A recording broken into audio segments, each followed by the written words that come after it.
SBP nakamonitor na nga po sa huling laban ng Gilas Pilipinas kontra nga po sa kupunan ng Italy. Well guys, pangatlong laban na ito at kinakailangan po nating manalo dito.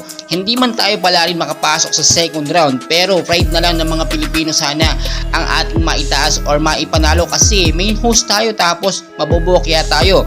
Pero magkagayon man, meron po tayong napakaliit na chance na makapasok sa next round. At ngayon po sa Group A, nangunguna po ngayon ng Dominican Republic, which is may dalawang panalo, wala po silang talo. At ang Italy naman po ay meron pong isang panalo at isang talo. Ang Angola ay meron pong isang talo at isang panalo. Ang Pilipinas po bokya at dalawa ang talo. Sa pagkakataong ito, paano po tayo magkakaroon ng chance na makapasok sa second round? Meron po tayong dalawang senaryo dito na tinitignan. At kung sakasakali nga po yung mangyari, ganito po, matalo po ng Dominican ang Angola, matik po, laglag na itong Angola. At kapag tayo naman ang tinalo ng Italy mamaya, for sure wala nang dapat pag-usapan, laglag na po tayo sa next round or sa second round.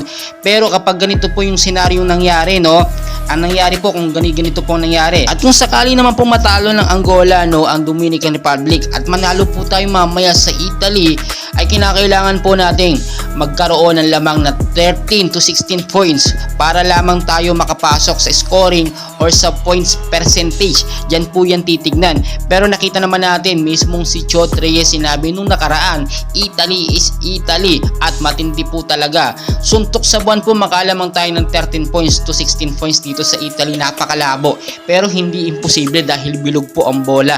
Ngayon po kinakailangan talagang palaruin ni Chot Reyes ang mga star player ng Gilas Pilipinas. Number 1 dyan si JC. At ito nga pong si Ren sa bando. Dapat ipasok. Huwag yung sa huli pinapasok. Huwag yung tipong tapos na ang laban, yung siguradong talo tayo saka ipapasok. Paglaruin sa first 5 si JC, Kai Soto, Ren sa bando.